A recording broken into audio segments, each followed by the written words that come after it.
Hello guys, কি অবস্থা সবার? আশা করি সবাই ঠিকঠাক আছো, সুস্থ আছো এবং পড়াশোনা ঠিকঠাক করতেছো।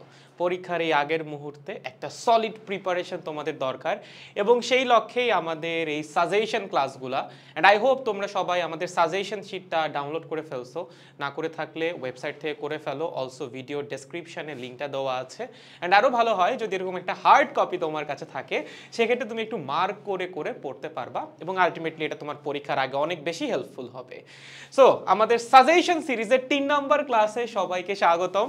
আজকের ক্লাসে আমরা আপনাদের পছন্দের একটা চ্যাপ্টার, যেই চ্যাপ্টার থেকে আসলে সবাই সিকিউ অ্যান্সার করে, পদার্থের গাঠনিক ধর্মের দফা রফা করব।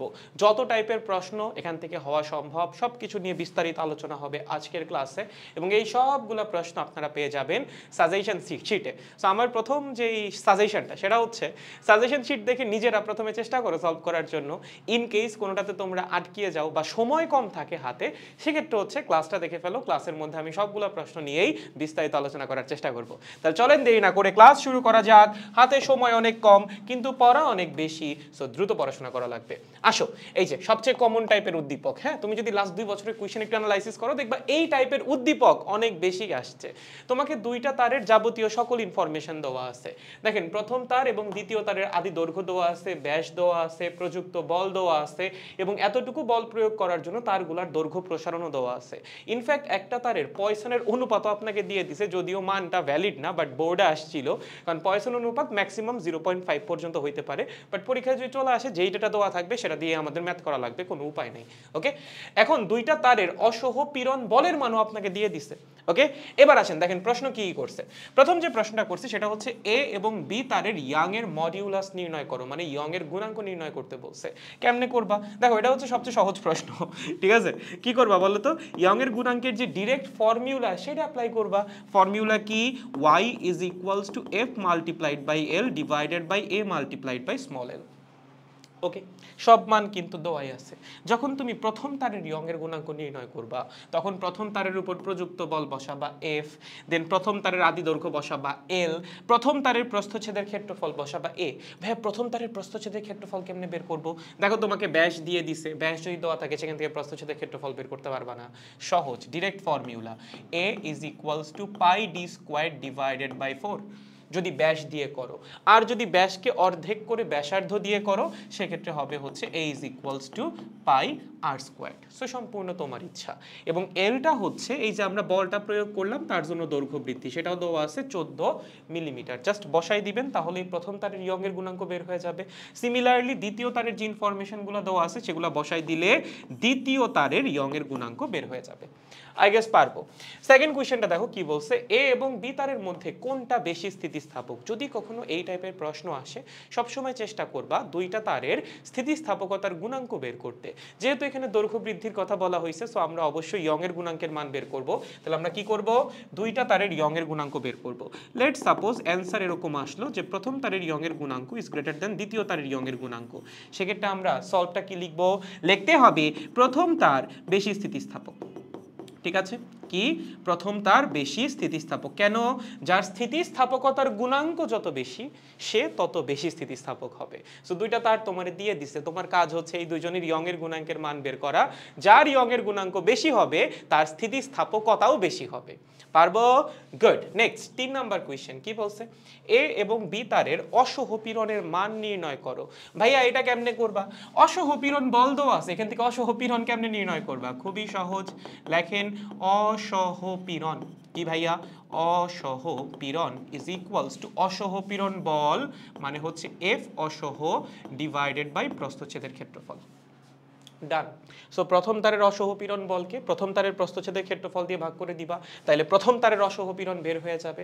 এবং দ্বিতীয় তারের অসহপীড়ন বলকে দ্বিতীয় তারের প্রস্থচ্ছেদের ক্ষেত্রফল দিয়ে ভাগ করে দিবা, তাহলে দ্বিতীয় তারের অসহপীড়ন বের হয়ে যাবে। এখান থেকে আরও একটা টাইপের প্রশ্ন করতে পারে, মাঝে মধ্যে দেখবে এরকম প্রশ্ন করে, যদিও আমি এটা এখানে ইনক্লুড করি নাই। এটা একটা এক্সট্রা কোয়েশ্চেন, ঠিক আছে? এক্সট্রা।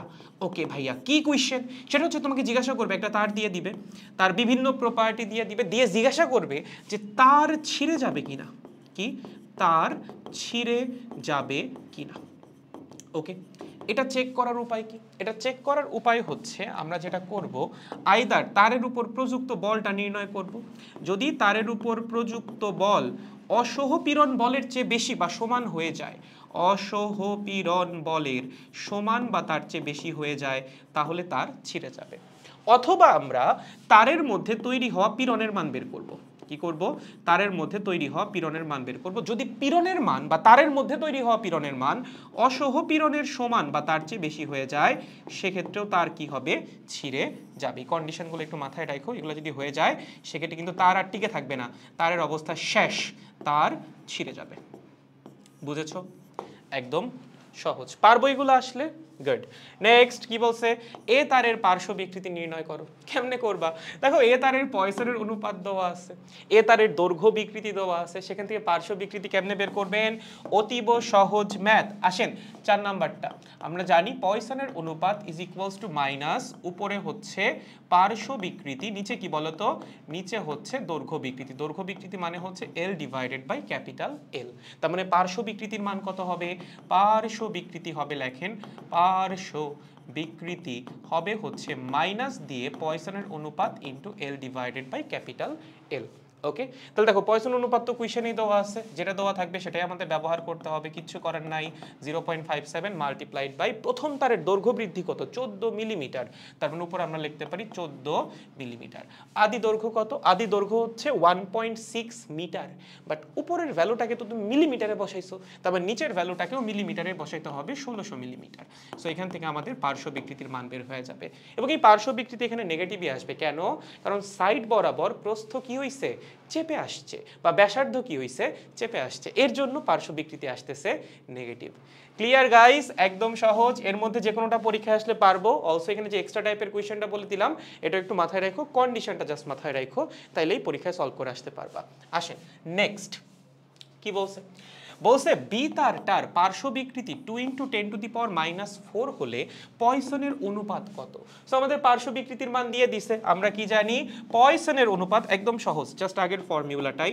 পয়সনের অনুপাত ইজ ইকুয়ালস টু মাইনাস পার্শ্ব বিকৃতি ডিভাইডেড বাই দৈর্ঘ্য বিকৃতি। ঠিক আছে? সো এখানে বি তারের দৈর্ঘ্য বিকৃতি বসাইতে হবে, মানে উপরে বি তারের দৈর্ঘ্যের পরিবর্তন ডিভাইডেড বাই বি তারের আদি দৈর্ঘ্য। আর পার্শ্ব বিকৃতির মান তো আমরা কোয়েশ্চেনে দিয়ে দিছে। বি তারের দৈর্ঘ্যের পরিবর্তন কত? এই যে 16 মিলিমিটার। আদি দৈর্ঘ্য কত? 1.5 মিটার বা 1500 মিলিমিটার। সো জাস্ট বসাই দিবেন, বসাই দিলে এখান থেকে পয়সনের অনুপাতের মান বের হয়ে যাবে, যেটা আসবে সেটাই আমাদের answer. Clear? Good. Next question কি বলছে? বি তারের দৈর্ঘ্য বরাবর 2 কেজি ভরের কোনো বস্তু ঝুলাই দিলে তার দৈর্ঘ্য বিকৃতি কত হবে? বলো, কেমনে বের করবা? দৈর্ঘ্য বিকৃতির মান বের করতে বলছে। খুবই সহজ, এটা না দুই ভাবে করতে পারি আমরা। কয় ভাবে? দুই ভাবে না, আরো অনেক ভাবে করা যেতে পারে, বাট আমি তোমাদের সহজ কয়েকটা উপায় বইলা দিই। যেমন এই টাইপের কোয়েশ্চেন যদি কখনো চলে আসে, আমরা জানি ইয়ং এর গুণাঙ্ক ইজ ইকুয়ালস টু পীড়ন ডিভাইডেড বাই বিকৃতি, রাইট? তার মানে কোনো একটা নির্দিষ্ট তারের জন্য নির্দিষ্ট তাপমাত্রায় পীড়ন এবং বিকৃতির যে অনুপাত, সেটা সব সময় কি হবে? সব সময় হবে কনস্ট্যান্ট। ওকে, সো আমাদের শুরুতে একটা প্রযুক্ত বল দেওয়া আছে, প্রস্থচ্ছেদের ক্ষেত্রফল দেওয়া আছে, এবং সেই অবস্থায় দৈর্ঘ্য বিকৃতির মানও দেওয়া আছে। তাহলে দেখেন, ইনিশিয়াল যে স্টেটটা, ইনিশিয়ালি শুরুতে আমাদের উপরে ছকে যেটা দেওয়া আছে, সেই অবস্থায় পীড়নের মান কত? ধরো পীড়ন 1। বলো শুরুতে পীড়নের মান কত? প্রযুক্ত বল হচ্ছে 5 নিউটন, তার মানে উপরে হচ্ছে 5, নিচে হচ্ছে প্রস্থচ্ছেদের ক্ষেত্রফল। প্রস্থচ্ছেদের ক্ষেত্রফল কত হবে? ব্যাস হচ্ছে 1 মিলিমিটার, তার মানে প্রস্থচ্ছেদের ক্ষেত্রফল পাই ডি স্কোয়ার্ড বাই 4। ঠিক আছে, এটা হচ্ছে শুরুর পীড়ন। ভাইয়া শুরুতে বিকৃতি কত? কি ভাইয়া? শুরুতে বিকৃতি কত? সেটা হচ্ছে L1 divided by capital L. Okay, শুরুতে দৈর্ঘ্যের প্রসারণ হচ্ছে 14 মিলিমিটার, এবং শুরুতে আদি দৈর্ঘ্য কত? আদি দৈর্ঘ্য হচ্ছে 1600 মিলিমিটার। ওকে, সো এখানে আমরা প্রথম অবস্থায় পীড়ন এবং বিকৃতির মান পেয়ে গেছি। ওকে, এখন আমার দেখা লাগবে যখন আমি 2 কেজি ভরের বস্তুটা ঝুলাইলাম তখন পীড়ন কত, এবং সেই অবস্থায় দৈর্ঘ্য বিকৃতি কত হয়। দেখো, যখন তুমি 2 কেজি ভরের বস্তুটা ঝুলাবা তখন তারের উপর প্রযুক্ত বল কত? এটা কি 5 নিউটন হবে? না, 2 কেজি ভরের বস্তু 19.6 নিউটন বল প্রয়োগ করবে তারের উপর। তার মানে পরবর্তী অবস্থায় পীড়ন কত? বলেন, পরবর্তীতে পীড়ন নাম দিলাম হচ্ছে পীড়ন টু, সেটা কত হবে? প্রযুক্ত বল mg মানে হচ্ছে 19.6 ডিভাইডেড বাই প্রস্থচ্ছেদের ক্ষেত্রফল তো আগেরটাই থাকবে পাই ডি স্কোয়ার্ড বাই 4, এটার মান তো চেঞ্জ হবে না। ওকে, আমার লাগবে কি পরবর্তী অবস্থায় বিকৃতির মান কত। নতুন বিকৃতি আমার লাগবে, বিকৃতি 2 ইজ ইকুয়ালস টু 1। কেমনে বের করব? প্রথম অবস্থায় পীড়ন এবং বিকৃতির রেশিও যা হবে, পরিবর্তিত অবস্থায়ও বা পরবর্তীতেও পীড়ন এবং বিকৃতির রেশিও তাই হবে। তাহলে আসেন আমরা জাস্ট এই কন্ডিশনটা অ্যাপ্লাই করি, এখান থেকে পরবর্তী অবস্থায় বিকৃতি বের করে ফেলতে পারবো। তার মানে পীড়ন 1 ডিভাইডেড বাই বিকৃতি 1, ওকে, ইজ ইকুয়ালস টু পীড়ন 2 ডিভাইডেড বাই বিকৃতি 2। এখান থেকে তুমি বিকৃতি 2 এর মান বের করে ফেলবা, বাকি সব মান তো দেওয়াই আছে। ওকে, আর প্রস্থচ্ছেদের ক্ষেত্রফলের মান বসানোর দরকার নেই, কারণ দুই পাশ থেকে ওটা কাটাকাটি চলে যাবে। জাস্ট বিকৃতি 1 এর মানটা বসাই দিবা, বলের মানটা বসাই দিবা, বিকৃতি 2 এর মান বের হয়ে যাবে। Clear guys? এইটা হচ্ছে একটা ওয়ে। আরও একটা ওয়ে আছে, সেটা কি দেখেন, সেই ওয়েটা হচ্ছে লেখো অল্টারনেটিভ। ওকে, এটা আর একটু সহজ। ওকে, মানে অলমোস্ট কাছাকাছি, বাট আমার কাছে মনে হয় অল্টারনেটিভ ওয়েটা হচ্ছে একটু বেশি সহজ। দেখেন, আমরা প্রযুক্ত বলের ফর্মুলা জানি এই কেসে, সেটা কি? প্রযুক্ত বল is equals to YAL divided by capital L, তাই তো? এখানে দেখো আমার ইয়ং এর গুণাঙ্ক কনস্ট্যান্ট, প্রস্থচ্ছেদের ক্ষেত্রফল কনস্ট্যান্ট এবং আদি দৈর্ঘ্য কনস্ট্যান্ট। তাহলে এখান থেকে আমরা বলতে পারি F is proportional to L, small l। তার মানে প্রযুক্ত বল আর দৈর্ঘ্য বৃদ্ধি পরস্পরের কি? সমানুপাতিক। তাহলে এখান থেকে বলা যায় F1 by L1 is equals to F2 by L2। আমরা প্রথমে কতটুকু বল প্রয়োগ করছি? 5 নিউটন। তার জন্য দৈর্ঘ্য প্রসারণ কত হয়েছে? দৈর্ঘ্য প্রসারণ হয়েছে 14 মিলিমিটার। পরবর্তীতে কতটুকু বল প্রয়োগ করতেছি? 19.6 নিউটন। তার জন্য দৈর্ঘ্য বৃদ্ধি বের করে ফেলো। সো এখান থেকে তোমার L2 এর মানটা বের হয়ে যাবে এবং এই L2 কে আদি দৈর্ঘ্য দিয়ে ভাগ করলেই তুমি নতুন বিকৃতি পেয়ে যাবা। বুঝছো? সহজ। সো আইদার এইভাবে সলভ করতে পারো অথবা এইভাবে সলভ করতে পারো, কমপ্লিটলি আপ টু ইউ, তুমি যেটা কমফোর্টেবল।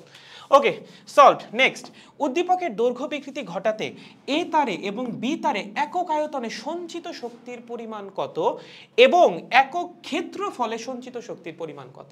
দেখো, এখানে আমি একটু ক্লিয়ারলি বলি। প্রথম কথা হচ্ছে, যদি তোমাকে কখনো একক আয়তনে সঞ্চিত শক্তি বের করতে বলে, তুমি হাফ ইন্টু পীড়ন ইন্টু বিকৃতি দিয়ে অবশ্যই সলভ করতে পারো।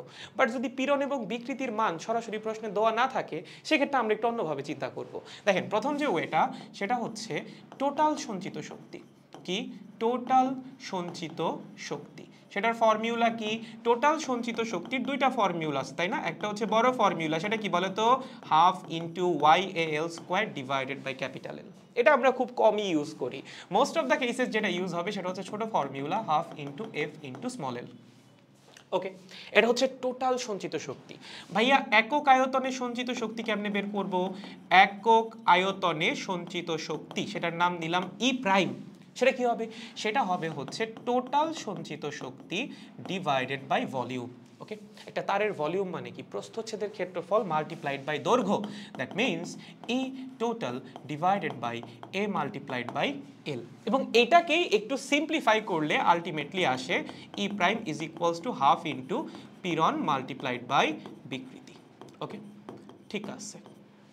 সো যদি পীড়ন বিকৃতির মান সরাসরি প্রশ্নে দেওয়া থাকে, তাহলে আমরা এটা ইউজ করব। বাট যদি সরাসরি দেওয়া না থাকে, ধরো তোমাকে F আর স্মল এল এর মান দিয়ে দিছে, সেক্ষেত্রে বুদ্ধিমানের কাজ হচ্ছে প্রথমে টোটাল সঞ্চিত শক্তি বের করো half into F into L দিয়ে, সেটাকে তারের আয়তন দিয়ে ভাগ করে দাও, তাইলেই তুমি একক আয়তনে সঞ্চিত শক্তি পেয়ে যাবা। ভাইয়া, একক ক্ষেত্রফলে কেমনে বের করব? দেখো, সেটা তো আরো সহজ। একক ক্ষেত্রফলে কি? একক ক্ষেত্রফলে সঞ্চিত শক্তি মানে হচ্ছে ই ডাবল প্রাইম নাম দিলাম এটার, এটা হবে হচ্ছে টোটাল সঞ্চিত শক্তি ডিভাইডেড বাই এরিয়া, প্রস্থচ্ছেদের ক্ষেত্রফল। এতটুকুই। তাহলে দেখেন, আমাদের বলছে কি, কোন তারের জন্য বলছে? বলছে হচ্ছে এ তার এবং বি তার, দুইটার জন্যই। দুইটার জন্যই আমরা প্রযুক্ত বলের মান জানি, দুইটার জন্যই দৈর্ঘ্যের প্রসারণ আমরা জানি। তাহলে half into F into L দিয়ে, বাই যে স্মল এল দিয়ে, দুইটা তারের মধ্যে টোটাল সঞ্চিত শক্তির মান তো আমরা বের করে ফেলতেই পারবো। সো প্রথম তারের জন্য টোটাল সঞ্চিত শক্তি বের করবা half into F into L, দ্বিতীয় তারের জন্য টোটাল সঞ্চিত শক্তি বের করবা। এবার বের করতে বলছে একবার একক আয়তনে সঞ্চিত শক্তি, আর একবার হচ্ছে একক ক্ষেত্রফলে সঞ্চিত শক্তি। সো টোটাল সঞ্চিত শক্তিকে একবার আয়তন দিয়ে ভাগ করবা আর একবার ক্ষেত্রফল দিয়ে ভাগ করবা। যখন প্রথম তারের জন্য বের করতেছো তখন প্রথম তারের আয়তন দিয়ে ভাগ করবা, যখন দ্বিতীয় তারের জন্য বের করতেছো তখন দ্বিতীয় তারের আয়তন দিয়ে ভাগ করবা। ভাই আয়তন কেমনে পাবো? দেখো ব্যাস দেওয়া আছে, এখান থেকে প্রস্থচ্ছেদের ক্ষেত্রফল পেয়ে যাব, সেটাকে আদি দৈর্ঘ্য দিয়ে গুণ করলেই আমরা আয়তন পেয়ে যাব। আর যখন একক ক্ষেত্রফলে বের করতে বলতেছে তখন ভাগ করব শুধুমাত্র প্রস্থচ্ছেদের ক্ষেত্রফল দিয়ে, সেটা হবে পাই ডি স্কোয়ার্ড বাই 4 বা পাই আর স্কোয়ার্ড। সহজ, গুড। এবার আসেন পরের প্রশ্ন, 8 নম্বরটা কি বলছে? বি তারে উক্ত বিকৃতি ঘটাতে কৃত কাজ কত হবে? কৃত কাজ কত হবে বলো? যদি এটা কখনো আসে, কৃত কাজ হচ্ছে টোটাল সঞ্চিত শক্তির সমান রে, that means half into F into L, এতটুকুই। তাহলে বিতারের উপর প্রযুক্ত বল কত? বিতারের উপর প্রযুক্ত বল হচ্ছে 6 নিউটন। দৈর্ঘ্য প্রসারণ কত? 16 মিলিমিটার, মানে হচ্ছে 0.016 মিটার। তাহলে half multiplied by 6 multiplied by 0.016, এটাই হচ্ছে বি তারে টোটাল কৃত কাজ। পরবর্তী প্রশ্নে দেখো জিজ্ঞাসা করছে এ তারে টোটাল কৃত কাজ কত? কি এ তারের দৈর্ঘ্য বিকৃতি ঘটাতে টোটাল কৃত কাজ কত? কি করবা? Same formula, half into F into L. সেখানে এফ হবে হচ্ছে এ তারের উপর প্রযুক্ত বল এবং স্মল এল হবে এ তারের দৈর্ঘ্য প্রসারণ 14 মিলিমিটার বা 0.014 মিটার। পারবো গাইস? সহজ না একদম? খুবই সহজ। নেক্সট, উদ্দীপকের বি তারটার পয়জনের অনুপাত 0.25 হলে তার ক্ষেত্রফল বিকৃতি কত হবে? ভাই এটাই স্টার মারো। কি করো? স্টার। ঠিক আছে, এখন এই কোয়েশ্চেনটা কেমন সলভ করব? দেখেন এটা একটা কোয়াইট ইজি কোয়েশ্চেন, জাস্ট আপনার মাথা ঠান্ডা করে একটু চিন্তা করা লাগবে। কোন তারের জন্য বলছে? বলছে বি তারের জন্য। কি দেওয়া আছে? পয়সনের অনুপাত দেওয়া আছে। দেখো এটা আমি একটু সলভ করাই দেই। এটা হচ্ছে 10 নাম্বার কোয়েশ্চেন। বি তারের ব্যাপারে আমরা কি কি জানি? ওর আদি দৈর্ঘ্য জানি। আদি দৈর্ঘ্য হচ্ছে 1.5 মিটার এবং দৈর্ঘ্যের পরিবর্তন কত? দৈর্ঘ্যের পরিবর্তন হচ্ছে 16 মিলিমিটার। ঠিক আছে, তার মানে এখানে আসবে হচ্ছে 1500 মিলিমিটার। ওকে, ঠিক আছে। আমরা ওর আদি ব্যাস জানি, মানে হচ্ছে আদি ব্যাসার্ধ আমরা বের করতে পারবো। ওর শুরুর ব্যাসার্ধ কত? ওর শুরুর ব্যাসার্ধ হচ্ছে এটার অর্ধেক, মানে 0.6 মিলিমিটার। এই যে একক কিন্তু এখানে লেখা আছে গাইস, একক কোথায় লেখা বলো তো? একক লেখা আছে এখানে। সো উপরের পার্টটা কিন্তু একটু ভালো মতো পড়া লাগবে। তুমি যদি এটা মিটার ধরে সলভ করে দিয়ে আসো তাইলেই কিন্তু জীবন ওখানে অর্ধেক শেষ। ওকে, এসব ভুল করা যাবে না, প্রশ্ন ভালো মতো পড়া লাগবে। ওকে, সো এটা হচ্ছে ওর আদি ব্যাসার্ধ। আমাদেরকে বলে দিছে ওর পয়সনের অনুপাত হচ্ছে 0.25। সো এখান থেকে আমরা যেটা বের করতে চাই ওর ফাইনাল ব্যাসার্ধ। ভাই ওর ফাইনাল ব্যাসার্ধ কেমনে বের করব? পয়সনের অনুপাতের ফর্মুলা অ্যাপ্লাই করো গো। Sigma is equals to minus del R divided by R I L divided by capital L. Okay, দেখো এখানে সব মান তোমার জানা আছে, তুমি এখান থেকে ডেলারের মানটা বের করতে পারবা না।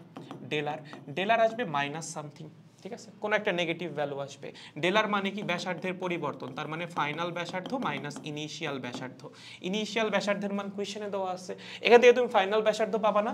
অবশ্যই তুমি এখান থেকে ফাইনাল ব্যাসার্ধের মান বের করে ফেলতে পারবা এবং এই ফাইনাল ব্যাসার্ধ কিন্তু ইনিশিয়াল ব্যাসার্ধের চেয়ে কম আসবে। ঠিক আছে, তার মানে ক্ষেত্রফল এখানে হ্রাস পাবে। কতটুকু হ্রাস পাবে বা ক্ষেত্রফল কতটুকু পরিবর্তন হবে? দেখেন তার জন্য আমরা দুইবার ক্ষেত্রফল বের করব। ইনিশিয়ালি ক্ষেত্রফল কত? পাই R I squared, R I এর মানে এখানে দেওয়া আছে। ফাইনালি ক্ষেত্রফল কত? পাই আর এফ স্কোয়ার্ড, আর এফ এর মান আমরা এখান থেকে বের করছি। ক্ষেত্রফলের পরিবর্তন কত? Del a is equals to f minus a i. ক্ষেত্রফল বিকৃতি কত? ক্ষেত্রফলের পরিবর্তন ডিভাইডেড বাই ইনিশিয়াল ক্ষেত্রফল, that means f minus a i divided by a i. Solved, সহজ। পারবো?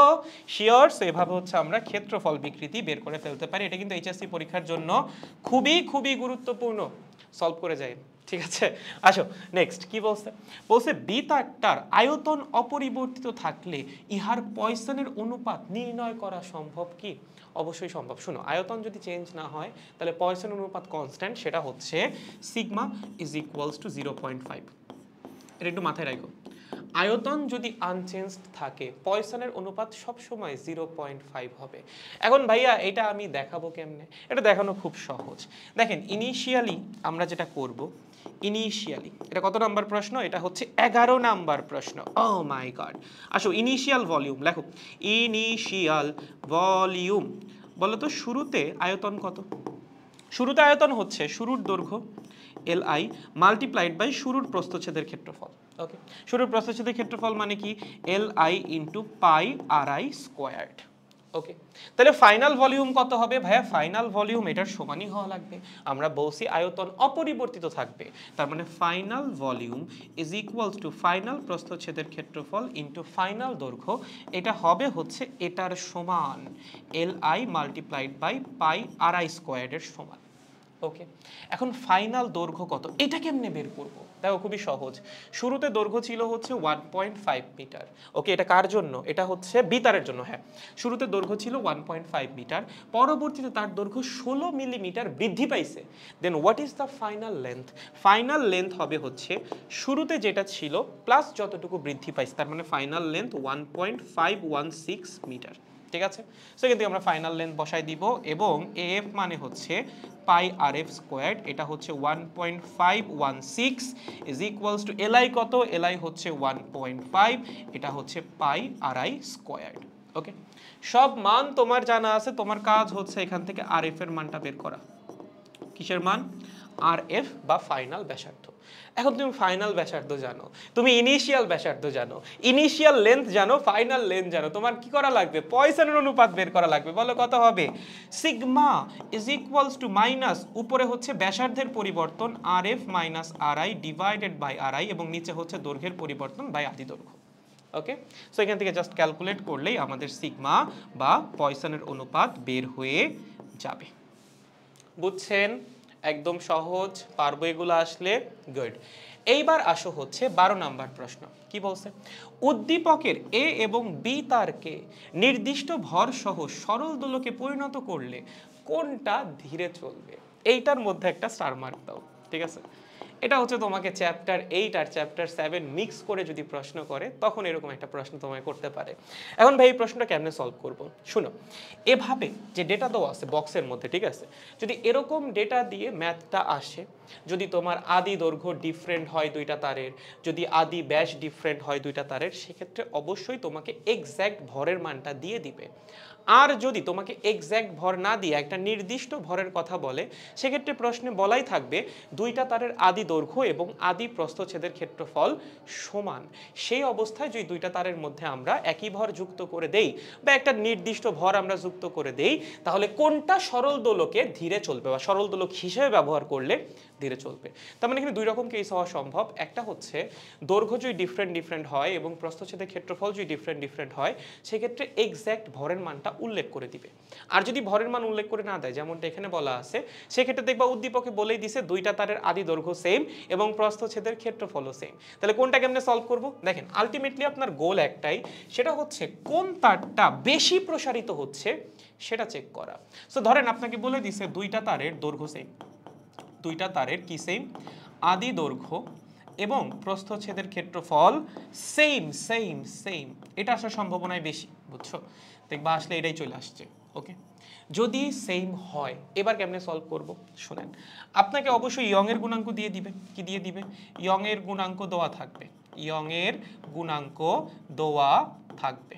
ওকে, অথবা এই যেরকম চার্ট থেকে আমরা কি করব, ইয়ং এর গুণাঙ্কের মানটা বের করে নিব, মানে প্রশ্নে সামহাও তোমাকে ইয়ং এর গুণাঙ্ক দিয়ে দিবে। এখন এই অবস্থায় আমার দুইটা তারের আদি দৈর্ঘ্য সেম, বুঝছো? দুইটা তারের কি আদি দৈর্ঘ্য সেম এবং প্রস্থচ্ছেদের ক্ষেত্রফলও সেম, এবং এখানে আমরা একটা নির্দিষ্ট ভর ঝুলাই দিছি। ওকে, তার মানে তার আদি দৈর্ঘ্য L1, এটা হচ্ছে L2, প্রস্থচ্ছেদের ক্ষেত্রফল হচ্ছে A1, এটা হচ্ছে A2, একই ভর ঝুলাই দিছি। তাহলে এই ভর এই তারের উপর কতটুকু বল প্রয়োগ করবে? mg, সেটা হচ্ছে F1। এই ভর কতটুকু বল প্রয়োগ করবে? সেম বল ভাই, F2। ওকে, সো আমরা এই দুইটা তারের জন্য কি বলতে পারি? বলতে পারি A1 হচ্ছে A2 এর সমান, L1 হচ্ছে L2 এর সমান এবং F1 হচ্ছে F2 এর সমান। যদি সব কিছু সেম হয় তাহলে বলেন দৈর্ঘ্য প্রসারণ কিসের উপর নির্ভর করবে? ইয়ং এর গুণাঙ্কের উপর। যার ইয়ং এর গুণাঙ্ক যত বেশি তার দৈর্ঘ্য প্রসারণ তত কম। ব্যস্তানুপাতিক সম্পর্ক। ঠিক আছে, তুমি চাইলে ফর্মুলাও লিখতে পারো, ফর্মুলা লিখে কাটাকাটি করতে পারো, আলটিমেটলি এটাই চলে আসবে y1 by y2 is equals to L2 by L1। So যদি এমন হয় প্রথম তারের ইয়ং এর গুণাঙ্ক বড়, ধরো লেটস সাপোজ y1 এর মান হচ্ছে y2 এর চেয়ে বড়, ধরো এরকম কিছু একটা আসছে, সেক্ষেত্রে তুমি দেখবা দ্বিতীয় তারের প্রসারণটা বেশি, প্রথম তারের প্রসারণটা কম, এটা হওয়াটাই স্বাভাবিক না? যার স্থিতিস্থাপকতা কম বা যার ইয়ং এর গুণাঙ্ক কম তাকে তো প্রসারণটা হবে বেশি। তুমি ধরো একই বল প্রয়োগ করছো দুইটা তারের উপর, কে বেশি প্রসারিত হবে? যার স্থিতিস্থাপকতা কম বা যার ইয়ং এর গুণাঙ্কের মান কম। সো দ্বিতীয় তারের ইয়ং এর গুণাঙ্কের মান যদি কম হয় তাহলে দ্বিতীয় তার প্রসারিত হবে বেশি। আর যদি দ্বিতীয় তার প্রসারিত বেশি হয়, ধরো ওর প্রসারণ হচ্ছে L1, ওর প্রসারণ হচ্ছে L2, আমরা বলতেছি L2 is greater than L1, তার মানে অবশ্যই L1 plus L1 will be less than L2 plus L2। ওকে, এটা কেমনে বুঝলেন ভাইয়া? দুইজনের আদি দৈর্ঘ্য তো সমানই ছিল। ধরো এইটাও 1 মিটার ছিল আদি দৈর্ঘ্য, এইটাও 1 মিটার। ভর ঝুলানোর পর এইটা প্রসারিত হয়েছে 10 সেন্টিমিটার, এটা প্রসারিত হয়েছে 20 সেন্টিমিটার। তাহলে এইটার বর্তমান দৈর্ঘ্য কত? 1.1 মিটার। কিন্তু এইটার বর্তমান দৈর্ঘ্য কত? 1.2 মিটার। তার মানে যার স্থিতিস্থাপকতা কম সে প্রসারিত হবে বেশি, আলটিমেটলি জিনিসটার লেন্থ হবে বেশি। এবং যদি তুমি এটাকে সরল দোলক হিসেবে ব্যবহার করো, যেহেতু ওর দৈর্ঘ্য বেশি, ওর কার্যকর দৈর্ঘ্যের মান বড় আসবে না? অবশ্যই আসবে। সুতার দৈর্ঘ্য যদি বড় হয়, কার্যকর দৈর্ঘ্য তো বেশিই আসবে। সো এই দুটাকে যদি আমরা সরল দোলক হিসেবে ব্যবহার করি, দেখা যাবে ওর যে ইফেক্টিভ লেন্থ, কার? এইটার L2 প্রাইম নাম দিলাম ইফেক্টিভ লেন্থের, এই L2 প্রাইম আসবে L1 প্রাইমের চেয়ে বড়। এবং আমরা জানি পর্যায়কাল এবং কার্যকর দৈর্ঘ্যের মধ্যে সম্পর্ক কি? T is proportional to root over L prime. So যেহেতু দ্বিতীয় সরল দোলকটার বা দ্বিতীয় তারটার কার্যকর দৈর্ঘ্য বেশি, সো দেখা যাবে ওর পর্যায়কালও কি আসতেছে? বড় আসতেছে। এবং পর্যায়কাল যত বেশি হবে সরল দোলক তত ধীরে চলবে। পর্যায়কাল বেশি মানে কি? একটা পর্যায় কমপ্লিট করতে বেশি সময় লাগতেছে। সেক্ষেত্রে কি সরল দোলক দ্রুত চলতেছে নাকি? না তো, ধীরে চলতেছে। সো যেহেতু দ্বিতীয় তারের পর্যায়কাল বেশি চলে আসছে, আমরা কি বলবো? দ্বিতীয় তারটা ধীরে চলবে বেশি। ঠিক আছে, ধীরে ধীরে চলবে কে? দ্বিতীয়টা। আর যদি প্রথমটার বেশি আসতো তখন বলতাম ধীরে চলবে প্রথমটা। ওকে, এটা গেল হচ্ছে যখন দুইটা তারের L এবং A সেম। এখন যদি ভাইয়া সেম না হয়, যেমনটা এখানে দেওয়া আছে, সেক্ষেত্রে এখানে অবশ্যই এক্স্যাক্ট ভরের মানটা দিয়ে দিবে। ধরো 2 কেজি, 5 কেজি, 10 কেজি এরকম একটা ভর উল্লেখ করে দিবে। সেক্ষেত্রে তোমার কি করা লাগবে? এই 10 কেজি ভরের বস্তু ঝুলানোর জন্য প্রথম তার কতটুকু প্রসারিত হবে সেটা বের করা লাগবে, দ্বিতীয় তার কতটুকু প্রসারিত হবে সেটাও বের করা লাগবে, দেন দুইটার ফাইনাল লেন্থ বের করা লাগবে। লেট সাপোজ তোমারে কি বলছে? তোমাকে বলছে দুইটা তার যা কোয়েশ্চেনে দেওয়া আছে ওরকম তারই, ঠিক আছে? দুইটার মধ্যেই আমরা কি করেছি? দুইটার মধ্যেই আমরা একই ভরের বস্তু ঝুলাই দিছি। ওকে, ভরের মান উল্লেখ না করলে কিন্তু এই ম্যাথ সলভ করা যাবে না এই কেসটাতে, ঠিক আছে? ধরো তোমাকে বলছে 5 কেজি, এটাও হচ্ছে 5 কেজি। তার মানে এখানে প্রযুক্ত বল কত? 49 নিউটন। এখানেও প্রযুক্ত বল কত? 49 নিউটন। আমরা জানি F is proportional to small l, আদি দৈর্ঘ্য, প্রস্থচ্ছেদের ক্ষেত্রফল, ইয়ং এর গুণাঙ্ক, এগুলো তো কনস্ট্যান্ট। তার মানে দৈর্ঘ্য প্রসারণ হবে প্রযুক্ত বলের সমানুপাতিক। সো বলা যায় F1 by L1 is equals to F2 by L2। এখন প্রথম তারের উপর 5 নিউটন বল দিলে সে প্রসারিত হচ্ছে 14 মিলিমিটার। তোমার দেখা লাগবে 49 নিউটন বল দেওয়ায় ও কতটুকু প্রসারিত হয়েছে। এখান থেকে তুমি কি করবা? প্রথম তারের দৈর্ঘ্য প্রসারণ বের করে ফেলবা। সিমিলারলি দ্বিতীয় তারের উপর 6 নিউটন বল দিলে সে প্রসারিত হচ্ছে 16 মিলিমিটার। তোমার দেখা লাগবে 49 নিউটন বল দিলে সে কতটুকু প্রসারিত হচ্ছে। এখান থেকে দ্বিতীয় তারের দৈর্ঘ্য প্রসারণ বের করে ফেলবা। বের করে ফেলছো, এবার দেখা লাগবে টোটাল লেন্থ। টোটাল লেন্থ কত হবে? প্রথম তারের L1 প্লাস L1, এটা হবে হচ্ছে L2 প্লাস L2। যার টোটাল লেন্থ বেশি আসবে তার কার্যকর দৈর্ঘ্য বেশি আসবে, তার পর্যায়কালও বেশি হবে এবং সে সরল দোলক হিসেবে ধীরে চলবে। বুঝছেন? সো এই টাইপের প্রশ্ন আসলে পারবো। এটা কিন্তু খুব সুন্দর একটা প্রশ্ন, হ্যাঁ? চ্যাপ্টার 7 এবং চ্যাপ্টার 8 দুটা মিক্স করে হচ্ছে প্রশ্নটা আসতে পারে। ওকে, তাহলে এটা আমাদের গেল। এবং আমাদের লাস্টের কোয়েশ্চেন কোনটা? কই গেল? আয় হায়, আমি কোথায় আছি? ওকে, এখানে আছি। আমাদের লাস্টের কোয়েশ্চেন হচ্ছে 13 নাম্বার কোয়েশ্চেন। বলছে এ তারটার দৈর্ঘ্য বৃদ্ধি 25 মিলিমিটার। আচ্ছা, এ তারের দৈর্ঘ্য 25 মিলিমিটার বৃদ্ধি করতে হলে কত ভর যুক্ত করা লাগবে?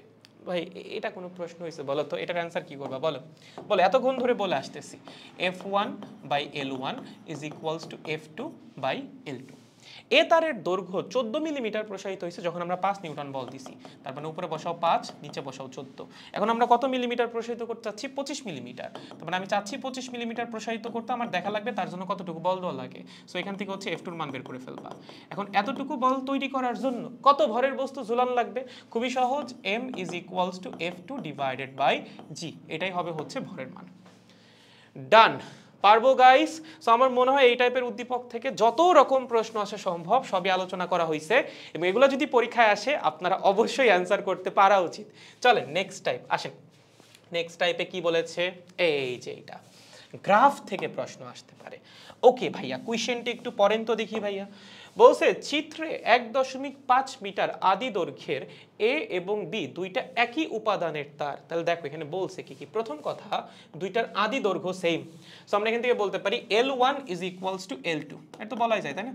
দুইটার আদি দৈর্ঘ্য সেম এবং সেটার মান কত? মান হচ্ছে 1.5 মিটার। চাইলে মানটাও লিখতে পারো 1.5 মিটার। আচ্ছা, পরবর্তীতে বলছে দুইটা একই উপাদানের তার। হোয়াট ডাজ ইট মিন? দুইটার মেটেরিয়াল সেম। মেটেরিয়াল সেম হইলে কি হবে? ইয়ং এর গুণাঙ্ক সেম হবে। তার মানে দুইটা তারের ইয়ং এর গুণাঙ্ক কি? সেম। ওকে ভাইয়া, এতটুকু বুঝলাম। দেন প্রযুক্ত বলের সাথে তার দুইটার দৈর্ঘ্য বৃদ্ধির লেখচিত্র প্রদর্শিত হয়েছে। ঠিক আছে, এ তারের ইয়ং এর গুণাঙ্ক দেওয়া আছে। সো এ তারের ইয়ং এর গুণাঙ্ক যদি দেওয়া থাকে তার মানে হচ্ছে বি তারের ইয়ং এর গুণাঙ্ক আমাদের দিয়ে দিছে। আচ্ছা, বলছে এ তারের ব্যাসার্ধ নির্ণয় করো। কি নির্ণয় করো? এ তারের ব্যাসার্ধ। এটা কেমনে বের করবা? আচ্ছা, এ তারের জন্য এই যে এই পয়েন্টটা খেয়াল করো। যখন এ তারের উপর আমরা 15 নিউটন বল প্রয়োগ করছি তখন এ তার 2 সেন্টিমিটার প্রসারিত হয়েছে। এখানে কিন্তু এককটা সেন্টিমিটার, পাশে লেখা থাকবে একক। ঠিক আছে, এখানে এককটা নিউটন, কারণ পাশে লেখা আছে। এগুলো লিখে দিবে। আর যদি লিখে না দেয় তখন তুমি এসআই ইউনিট ধরে ম্যাথ করবা। লিখে দিলে কিন্তু যেটা লিখে দিবে সেটা ধরেই ম্যাথ করা লাগবে, আর লিখে না দিলে এসআই ইউনিট ধরে ম্যাথ করব। ওকে, তাহলে এ তারের জন্য যখন আমরা 15 নিউটন বল দিছি, বা এ তারের উপর যখন আমরা 15 নিউটন বল দিছি তখন এ তার প্রসারিত হয়েছে হচ্ছে 2 সেন্টিমিটার। আমরা এ তারের আদি দৈর্ঘ্য জানি, আমরা এ তারের ইয়ং এর গুণাঙ্ক জানি। সেখান থেকে প্রস্থচ্ছেদের ক্ষেত্রফল বের করতে পারবো না। প্রস্থচ্ছেদের ক্ষেত্রফল যদি বের করতে পারি সেখান থেকে ব্যাসার্ধ বের করতে পারবো না। তুমি যদি বলো ভাইয়া পারবো না, তাহলে তোমার জন্য, শুধুমাত্র তোমার জন্য আরেকটা বার করে দিচ্ছি। আসো, এ তারের ইয়ং এর গুণাঙ্ক ইজ ইকুয়ালস টু এ তারের উপর প্রযুক্ত বল মাল্টিপ্লাইড বাই এ তারের আদি দৈর্ঘ্য এ ইনটু স্মল এল। ঠিক আছে, এটা হচ্ছে multiplied by, oh my god. ঠিক আছে, আমার লাগবে প্রস্থচ্ছেদের ক্ষেত্রফল, তাহলে f into capital L y a multiplied by small l. কতটুকু বল দিছি? বল দিছি হচ্ছে 15 নিউটন। ওকে, আদি দৈর্ঘ্য কত? 1.5। ওকে, ইয়ং এর গুণাঙ্ক কত? ওই যে 2 ইনটু 10 টু দি পাওয়ার 11। এবং দৈর্ঘ্য বৃদ্ধি কত? দৈর্ঘ্য বৃদ্ধি হচ্ছে 2 সেন্টিমিটার, তার মানে 0.02। এখান থেকে প্রস্থচ্ছেদের ক্ষেত্রফল বের হবে। প্রস্থচ্ছেদের ক্ষেত্রফল মানে কি? পাই আর স্কয়ার্ড। এখান থেকে হচ্ছে ব্যাসার্ধ বের হয়ে যাবে। Clear guys? পারবো? গুড। নেক্সট কোয়েশ্চেন, 10 সেন্টিমিটার দৈর্ঘ্য প্রসারণে উভয় তারের কৃত কাজ সমান হবে কিনা গাণিতিকভাবে যাচাই করো। বলো কেমনে বের করবা? 10 সেন্টিমিটার দৈর্ঘ্য প্রসারণ তুমি এ তার কেউ করবা, বি তার কেউ করবা। দেখা লাগবে দুইটার জন্য কৃত কাজ সমান হয় কিনা। ভাই কৃত কাজের ফর্মুলা কি ছিল? বলছিলাম মোস্ট অফ দ্য কেসেস তোমার এই ফর্মুলাটাই লাগবে, half into F multiplied by small L. Okay, এখন স্মল এল এর মান তো আমরা জানি যে দুইটা তারকেই আমরা 10 সেন্টিমিটার করে প্রসারিত করব। আমার দেখা লাগবে 10 সেন্টিমিটার প্রসারিত করার জন্য এ তারের উপর কতটুকু বল দেওয়া লাগতেছে এবং বি তারের উপর কতটুকু বল দেওয়া লাগতেছে। সেখান থেকে তো আমরা কৃত কাজের মানটা পেয়ে যাব। এখন কতটুকু বল দেওয়া লাগতেছে এটা কেমনে বের করব? আগের formula, F1 by L1 is equals to F2 by L2।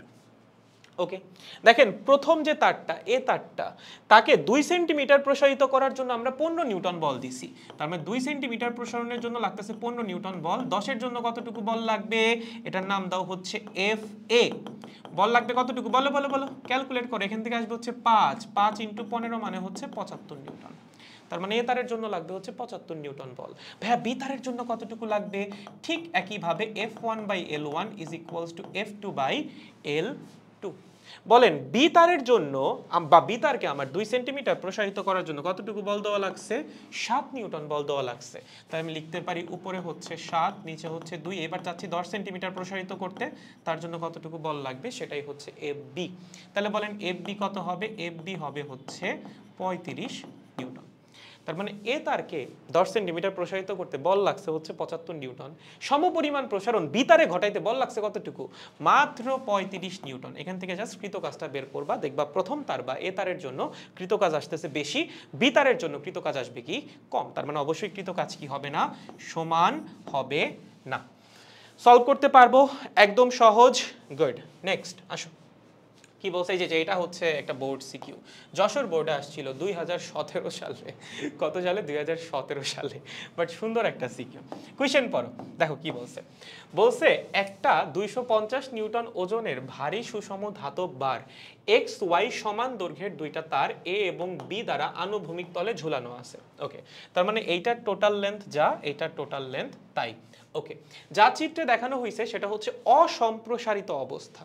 ওকে, প্রতিটা তারের প্রস্থচ্ছেদের ক্ষেত্রফল আমাদের দিয়ে দিছে, বি তারের দৈর্ঘ্য বিকৃতির মান দিয়ে দিছে, ঠিক আছে। এ তারের 0.8 মিটার পিতলের এবং বাকি 1.2 মিটার স্টিলের, ঠিক আছে। স্টিলের ইয়ং এর গুণাঙ্ক দেওয়া আছে, পিতলের ইয়ং এর গুণাঙ্ক দেওয়া আছে। তার মানে এখানে আমাদের কাছে হচ্ছে একটা পাটাতনের মতো বা একটা ধাতব বার আছে, যেখানে বা যার মধ্যবিন্দুতে আমরা 250 নিউটন বল দিছি। তো যখনই আমরা মাঝখানে 250 নিউটন বল দিব এবং যেহেতু দুইজনের প্রস্থচ্ছেদের ক্ষেত্রফল সমান, সো দেখা যাবে বলটা ইকুয়ালি ডিস্ট্রিবিউট হয়ে গেছে। প্রস্থচ্ছেদের ক্ষেত্রফল সেম না, সো এই তারের উপর টোটাল ফোর্স হবে হচ্ছে 125 নিউটন এবং এই তারের উপরেও টোটাল ফোর্স কত হবে? 125 নিউটন। এখন মজার ব্যাপার হচ্ছে এই তার তো পুরাটাই পিতলের, বাট এই পাশের যে তারটা তার প্রথম 0.8 মিটার হচ্ছে পিতল এবং নিচের যে 1.2 মিটার সেটা কি? সেটা আবার স্টিল। ওকে, তাহলে আমরা একটু জাস্ট মার্ক করব, এই যে এই পার্টটা হচ্ছে আমাদের পিতল, ঠিক আছে। এই পার্টটা আমাদের পিতল এবং নিচের যে পার্টটা সেটা হচ্ছে আমাদের স্টিল। তাহলে টোটাল লেন্থ কত? 2 মিটার। তার মানে এই পাশেও টোটাল লেন্থ কত? এই পাশের টোটাল লেন্থ আসবে হচ্ছে 2 মিটার। এবার বের করতে বলছে কি? বের করতে বলছে বি তারের একক আয়তনে সঞ্চিত শক্তি নির্ণয় করো। ভাই কেমনে নির্ণয় করা যাইতে পারে? খুবই সহজ। দেখো, এইবার তোমাকে বি তারের বিকৃতি কুইশনে সরাসরি দিয়ে দিছে না, বলছে বি তারের দৈর্ঘ্য বিকৃতি হচ্ছে 2.5 × 10⁻³ তাহলে এইবার একক আয়তনে সঞ্চিত শক্তির জন্য কোন ফর্মুলা অ্যাপ্লাই করবা? হাফ ইন্টু পীড়ন ইন্টু বিকৃতি। তার মানে এক নম্বরের অ্যান্সার হবে একক আয়তনে সঞ্চিত শক্তি is equals to half into B তারে তৈরি হওয়া পীড়ন মাল্টিপ্লাইড বাই বি তারের বিকৃতি। তাহলে হাফ মাল্টিপ্লাইড বাই পীড়ন কত? দেখো তো বি তারের উপর প্রযুক্ত বল কত? 125 নিউটন। বি তারের প্রস্থচ্ছেদের ক্ষেত্রফল কত? প্রস্থচ্ছেদের ক্ষেত্রফল হচ্ছে 2.5 × 10⁻⁷। বিকৃতির মান কত বি তারের? ওই যে 2.5 × 10⁻³ ওকে, সো এখান থেকে আমাদের এ তারের বা বি তারের সরি একক আয়তনে সঞ্চিত শক্তি বের হয়ে যাবে। পারবো? সহজ, এটা তো সহজ। বি নাম্বারটা বা 2 নাম্বারটা একটু দেখো, এইটা হচ্ছে একটা সুন্দর প্রশ্ন, ঠিক আছে। কি বলছে? বলছে বারের কোন প্রান্ত বেশি নিচু হবে? এখানেও 125 নিউটন বল কাজ করছে, এখানেও 125 নিউটন বল কাজ করছে।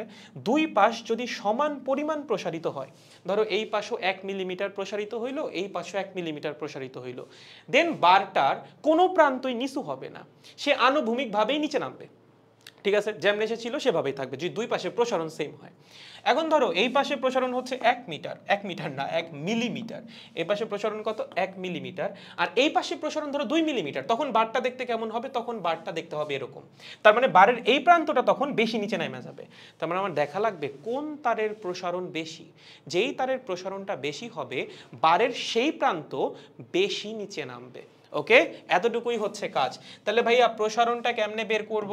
দেখেন প্রথম তারের জন্য দ্বিতীয় তারের জন্য তো কোনো কাজই করা লাগতেছে না, দ্বিতীয় তারের দৈর্ঘ্য বিকৃতি আপনাকে দিয়েই দিছে, এখান থেকে আপনি দ্বিতীয় তারের প্রসারণ পেয়ে যাবেন। তাহলে আসেন আমরা যদি এখানে একটু লিখি, দ্বিতীয় তারের প্রসারণ কত হবে? লেখো দ্বিতীয় তারের দৈর্ঘ্য প্রসারণ, দৈর্ঘ্য প্রসারণ নাম দিলাম হচ্ছে L2। ওকে, কত হবে বলো? দৈর্ঘ্য বিকৃতির মান আমরা জানি, দ্বিতীয় তারের দৈর্ঘ্য কত? 2 মিটার। তার মানে দৈর্ঘ্য প্রসারণ হবে হচ্ছে দৈর্ঘ্য বিকৃতি 0.0025 মাল্টিপ্লাইড বাই আদি দৈর্ঘ্য 2, তার মানে 0.005 মিটার বা হচ্ছে 5 মিলিমিটার। কত? 5 মিলিমিটার। তার মানে ডান পাশের যে সাইডটা আছে বা দ্বিতীয় যে তারটা আছে সে 5 মিলিমিটার নিচে নামবে। প্রশ্ন হচ্ছে এই পাশের যে তার আছে সেও কি 5 মিলিমিটার নিচে নামবে? যদি নামে তাইলে হচ্ছে দুইটা কি বলে কোনো সাইডই নিচু হবে না। ওকে, জিনিসটা হচ্ছে আনুভূমিকই থাকবে। বাট যদি এমন হয় এই পাশের প্রসারণ 5 মিলিমিটারের চেয়ে বেশি, তখন কিন্তু এই পাশ নিচে নেমে যাবে। আবার যদি 5 মিলিমিটারের চেয়ে কম হয় তাহলে কিন্তু এই পাশ নিচে নেমে যাবে। ওকে, তাহলে এই পাশের প্রসারণটা কেমনে বের করবেন? খুবই সহজ, একবার এই তারের জন্য প্রসারণ বের করা লাগবে আর একবার এই তারের জন্য প্রসারণ বের করা লাগবে। সব ইনফরমেশন আপনাকে দেওয়াই আছে। যখন দুইটা তার এভাবে সিরিজে যুক্ত থাকে, দুইটা তারের উপর সমান বল কাজ করে, তার মানে নিচের যে তারটা আছে তার উপরেও 125 নিউটন বল কাজ করবে, উপরের যে তারটা আছে তার উপরেও 125 নিউটন বলই কাজ করবে। তাহলে ম্যাথটা সলভ করবো কেমনে? দেখো আমার কাছে আছে হচ্ছে পিতল আর যেন কি, এই পিতলের নিচে কি ছিল, স্টিল ছিল না রে, ওকে। সো এতটুকু হচ্ছে আমার পিতল, ওকে। এটা হচ্ছে 0.8 মিটার এবং তার নিচের টুকু হচ্ছে স্টিল, কি স্টিল, এটা কত, এটা হচ্ছে 1.2 মিটার, ওকে। দুইটার উপরে কতটুকু বল কাজ করছে ভাইয়া? ওর উপরেও বল কাজ করছে 125 নিউটন, ওকে। ওর উপরেও বল কাজ করছে 125 নিউটন। আমার দেখা লাগবে কোনটা কতটুকু প্রসারিত হয়। তাহলে আমরা প্রথমে ক্যালকুলেট করব হচ্ছে পিতলের জন্য। কার জন্য? পিতলের জন্য। বলো পিতলের জন্য কি হবে? পিতলের জন্য আমরা পিতলের ইয়ং এর গুণাঙ্কের ফর্মুলা লিখব। পিতলের ইয়ং এর গুণাঙ্ক ইজ ইকুয়ালস টু পিতলের উপর প্রযুক্ত বল মাল্টিপ্লাইড বাই পিতলের প্রস্থচ্ছেদের ক্ষেত্রফল না, সরি, দৈর্ঘ্য, পিতলের আদি দৈর্ঘ্য ডিভাইডেড বাই প্রস্থচ্ছেদের ক্ষেত্রফল ইনটু পিতলের দৈর্ঘ্য প্রসারণ। সো L1টা হচ্ছে উপরের যে অংশটা বা পিতলের যে অংশটা সেটার দৈর্ঘ্য প্রসারণ।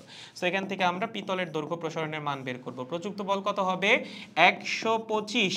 আদি দৈর্ঘ্য কত হবে? পিতলের আদি দৈর্ঘ্য হচ্ছে 0.8। প্রস্থচ্ছেদের ক্ষেত্রফল কুইশনে দেওয়া আছে, সেটা বসাই দিবা। পিতলের যে ইয়ং এর গুণাঙ্ক সেটাও কুইশনে দেওয়া আছে 1 × 10⁻11, আমরা একটু বসাই দিব 10⁻11। সো এখান থেকে হচ্ছে আপনি পিতলের যে অংশটা সেটার দৈর্ঘ্য বৃদ্ধি পেয়ে যাবেন। সিমিলার ম্যানারে আপনার এই স্টিলের অংশের দৈর্ঘ্য বৃদ্ধিও বের করা লাগবে। কেমনে করবা? সব ইনফরমেশন দেওয়া আছে। তাহলে স্টিলের জন্য দৈর্ঘ্য বৃদ্ধি কত হবে? স্টিলের জন্য দৈর্ঘ্য বৃদ্ধি হবে L2 is equals to F2 into capital L2 divided by A2 into Y, ওকে। বা তুমি চাইলে Y2 ও লিখতে পারো, তোমার ইচ্ছা। প্রযুক্ত বল কত? সেই 125। আদি দৈর্ঘ্য কত? স্টিলের অংশের দৈর্ঘ্য কত? 1.2 মিটার, তাহলে এখানে আসবে 1.2। প্রস্থচ্ছেদের ক্ষেত্রফল সেম, এখানে প্রস্থচ্ছেদের ক্ষেত্রফল যা, এখানে একই কথা, কারণ তারটা তো একটাই তার। সেখানে প্রস্থচ্ছেদের ক্ষেত্রফল সেম আসবে, যেটা কোশ্চেনে দেওয়া আছে। এবং Y2 এটা কি হবে? পিতলের ইয়ং এর গুণাঙ্ক না, এবার কাজ করতেছো স্টিল নিয়ে। সো এবার বসাইতে হবে স্টিলের ইয়ং এর গুণাঙ্ক, দ্যাট ইজ 2 × 10⁻11। সো আমরা একটু বসাই দিব এখানে 2 multiplied by 10⁻11। সো এখানে আমার স্টিলের অংশের দৈর্ঘ্য বৃদ্ধি বের হয়ে যাবে। টোটাল দৈর্ঘ্য বৃদ্ধি কত হবে প্রথম তারের?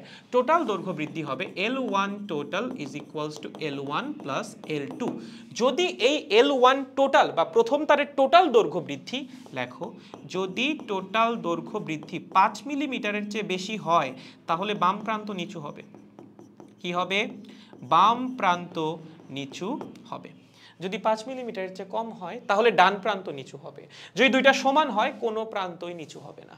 পারবো গাইস? একদম সহজ। যারা সলভ করছিলা অ্যান্সারগুলো কিন্তু একটু মিলাই নিও, এবং বারবার বলতেছি প্রথমে নিজেরা সলভ করার ট্রাই করো। সবগুলা কোয়েশ্চেন হয়তো বা তোমার দেখাও লাগবে না, যেগুলো তুমি পারতেছো না শুধুমাত্র সেগুলো এসে দেখো। ক্লাসের মধ্যে তো আমি সিরিয়ালি পড়াই যাচ্ছি, ঠিক আছে? সো প্রথমে নিজেরা চেষ্টা করেন, নিজেরা পারলে তো খুবই ভালো, কোনটা যদি না পারেন তখন হচ্ছে ক্লাসটা ফলো করেন, ক্লাসের জাস্ট ওই পার্টটা ফলো করেন, তাহলে সময় বেঁচে যাবে। ওকে, তাহলে আগের টাইপের কোয়েশ্চেন আমাদের কমপ্লিট। এটা কিন্তু যশোর বোর্ডে 2017 সালে আসছে। সুন্দর ম্যাথ, পারা লাগবে আসলে। ওকে, আসো নেক্সট কি বলছে দেখো। একটা সিস্টেম দিয়ে দিয়েছে আমাদের 4 নম্বরে। একটা সিলিন্ড্রিক্যাল শেপের তার বা এরকম কিছু একটা আছে, তার উপর আমরা একটা 10 কেজি ভরের বস্তু ঝুলাইছি, মানে হচ্ছে 98 নিউটন বল প্রয়োগ করছি। এবং বল প্রয়োগ করায় কি হয়েছে, তার দৈর্ঘ্য L থেকে 12 হয়ে গেছে এবং ব্যাস ডি থেকে 3D/4 হয়ে গেছে। প্রশ্ন কি করছে? প্রশ্ন করছে সিস্টেমের পয়সন অনুপাত নির্ণয় করো। ভাই এটা করতে তোমার কতটুকু সময় লাগবে? বলো 25 সেকেন্ড সময় লাগবে। 25 সেকেন্ডের মধ্যে সলভ করবা। কেমনে? দেখো, পয়সনের অনুপাত is equals to minus del d by d, নিচে হচ্ছে ডেল এল বাই এল, শেষ। তাহলে বলো উপরে কত হবে? ব্যাসের পরিবর্তন, ব্যাস ফাইনালি হয়েছে কত? 3D/4। ওকে, আগে ছিল কত? ডি, ডিভাইডেড বাই হচ্ছে ডি। ওকে, এটা হচ্ছে পার্শ্ব বিকৃতি। নিচে দৈর্ঘ্যের পরিবর্তন কত? আগে ছিল এল, হয়েছে 2l, তার মানে দৈর্ঘ্যের পরিবর্তন হচ্ছে 12 মাইনাস এল ডিভাইডেড বাই আদি দৈর্ঘ্য, যা আসবে সেটাই আমাদের পয়সনের অনুপাত। সলভড। পারবো এগুলো আসলে? সহজ। নেক্সট কি বলছে? বলছে একটা তারের পয়সনের অনুপাত 0.26, তারটাতে বল প্রয়োগে দৈর্ঘ্য বিকৃতি হইল 0.3, আয়তন বিকৃতি কত? বলো এইবার কেমনে ম্যাথ করবা? দেখো এখানে আমরা একটু বুদ্ধি খাটাইতে পারি, ঠিক আছে? আমরা যদি হালকা একটু বুদ্ধি খাটাই তাইলেই ম্যাথটা সহজ হয়ে যাবে। কিরকম বুদ্ধি খাটানো যেতে পারে ভাইয়া? দেখেন, এই ধরেন তার, ঠিক আছে? এই হচ্ছে আপনার তার। সো তারের একটা নির্দিষ্ট ব্যাসার্ধ আছে আর, এবং একটা নির্দিষ্ট দৈর্ঘ্য আছে এল। তারের প্রস্থচ্ছেদের ক্ষেত্রফল কত হবে? তারের প্রস্থচ্ছেদের ক্ষেত্রফল হবে হচ্ছে পাই আর স্কোয়ার্ড। তাহলে আমাকে বলো তো তারের আয়তন কত হবে? তারের আয়তন হবে v is equals to a multiplied by l বা পাই আর স্কোয়ার্ড মাল্টিপ্লাইড বাই এল। এই হচ্ছে তারের আয়তনের ইকুয়েশন। সহজ জিনিস। এখন তোমারে দিয়ে দিছে পয়সনের অনুপাত, দিয়ে দিছে দৈর্ঘ্য বিকৃতি। এখান থেকে তুমি কি পাবা? এখান থেকে তুমি পার্শ্ব বিকৃতি পাবা, মানে ব্যাসার্ধের পরিবর্তন ডিভাইডেড বাই আদি ব্যাসার্ধ, তাই তো? লাইক আমি যদি পয়সন অনুপাতের ফর্মুলা অ্যাপ্লাই করি, sigma is equals to minus del r by r divided by del l by l. এটাই তো, এটা আমার দৈর্ঘ্য বিকৃতি। তাহলে ডেল আর বাই আর এর মান কত হবে? ডেল আর বাই আর এর মান হবে মাইনাস 0.26 মাল্টিপ্লাইড বাই 0.3। সো এখান থেকে আমরা পার্শ্ব বিকৃতির মানটা পেয়ে যাব। সহজ একদম। পার্শ্ব বিকৃতি জানি, দৈর্ঘ্য বিকৃতি জানি, আমার লাগবে কি? আমার লাগবে হচ্ছে আয়তন বিকৃতি। ভাই আয়তন বিকৃতি কেমনে বের করা যাইতে পারে? এখানেই আমরা বুদ্ধিটা খাটাবো। এখানে কি করব? আমরা একটু বুদ্ধি খাটাবো। দেখো, আমরা জানি আয়তন is equals to pi r squared multiplied by l. দুই পাশে ln নাও, হ্যাঁ ln বা লন নাও। ln v is equals to ln pi r squared multiplied by l. Okay, ln এর ভিতরে যদি গুণ থাকে, বাইরে আনলে কি হয়? যোগ হয়ে যায়। তার মানে ln v is equals to ln pi plus ln r squared plus ln l। Okay, ln এর ভিতরে একটা রাশি আছে, তার উপর আবার পাওয়ার আছে, সেই পাওয়ারকে আমরা সামনে নিয়ে আসতে পারি। তার মানে লেখা যায় হচ্ছে ln v, okay, is equals to ln pi plus 2 ln r plus ln l। ওকে, এখন দুই পাশে ডিফারেন্সিয়েশন করে দাও। যদি দুই পাশে আমরা পার্শিয়াল ডিফারেন্সিয়েশন করি, বলো বাম পাশে কি আসবে? বাম পাশে আসবে dv by v। Okay, ln v এর ডিফারেন্সিয়েশন হচ্ছে 1/v, কার সাপেক্ষে ডিফারেন্সিয়েশন করছি? v এর সাপেক্ষে, তার জন্য উপর একটা dv। ln পাই কি? একটা কনস্ট্যান্ট, কনস্ট্যান্টের ডিফারেন্সিয়েশন কত? 0। ওকে, তার মানে কনস্ট্যান্টের ডিফারেন্সিয়েশন হয়ে যাবে 0। এখানে আছে 2 ln r। ln r এর ডিফারেন্সিয়েশন কত হবে বলো? 2 তো কনস্ট্যান্ট, বাইরে থাকবে। ln r এর ডিফারেন্সিয়েশন হচ্ছে 1/r, যেহেতু r এর সাপেক্ষে ডিফারেন্সিয়েশন, উপরে চলে আসবে dr। ওকে, প্লাস ln l, বলো ডিফারেন্সিয়েশন কত হবে? 1/l, যেহেতু l এর সাপেক্ষে ডিফারেন্সিয়েশন, উপরে dl। ওকে, তো মানে আলটিমেটলি আমরা ফর্মুলা পেয়ে যাচ্ছি dv by v is equals to 2 multiplied by dr by r plus dl by l। এই dr বাই r ই তো তোমার পার্শ্ব বিকৃতি, ব্যাসার্ধের পরিবর্তন ডিভাইডেড বাই আদি ব্যাসার্ধ। এটা কি? এটা দৈর্ঘ্য বিকৃতি, দৈর্ঘ্যের পরিবর্তন ডিভাইডেড বাই আদি দৈর্ঘ্য। এটা কি? এটা আয়তন বিকৃতি, উপর আয়তনের পরিবর্তন, নিচে আদি আয়তন। জাস্ট মান বসাই দাও।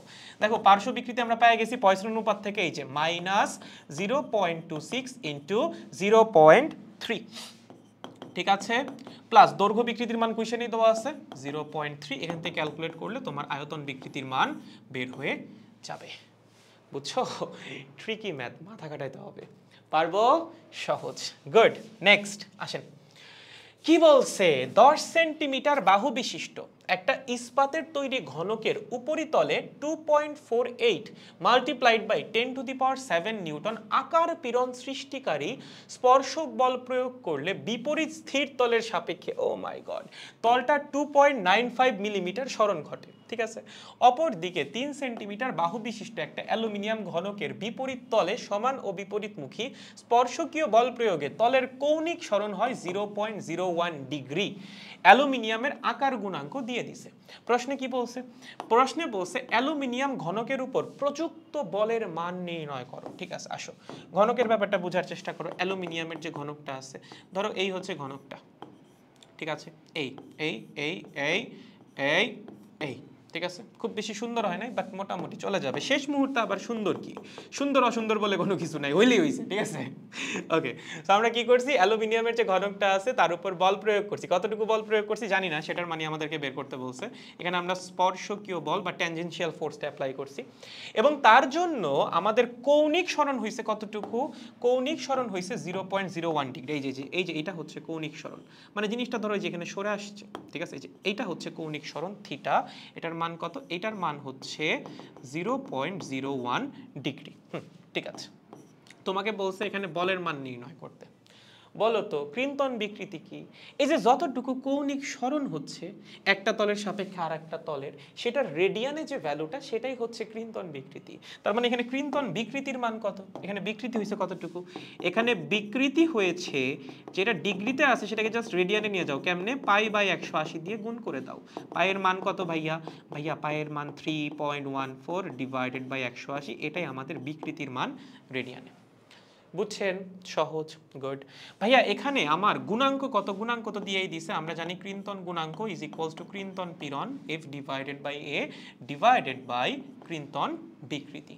তার মানে প্রযুক্ত বলের মান হবে হচ্ছে eta into A multiplied by theta C. এটার মান কোয়েশ্চেনে দেওয়া আছে, সেটা হচ্ছে 2.6 ইন্টু 10⁻10। এর মান এ হচ্ছে এই যে যেই তলটার উপর লম্বভাবে বলটা প্রয়োগ করা হয়েছে, কোনটা বলো তো? এই যেটা, এটার উপর আমরা লম্বভাবে বলটা প্রয়োগ করছি, এইটার যে এরিয়া সেটা হচ্ছে আমাদের এ। এরিয়া কত হবে? অ্যালুমিনিয়াম ঘনকের বাহুর দৈর্ঘ্য দিয়ে দিছে 3 সেন্টিমিটার, তার মানে এই বাহু 3 সেন্টিমিটার, এই বাহু 3 সেন্টিমিটার, তাহলে কত হবে বলো? ঘনকের এক একটা সাইড কি? বর্গ, তার মানে বাহু হবে হচ্ছে ক্ষেত্রফল হবে হচ্ছে 0.03 তার উপর স্কয়ার।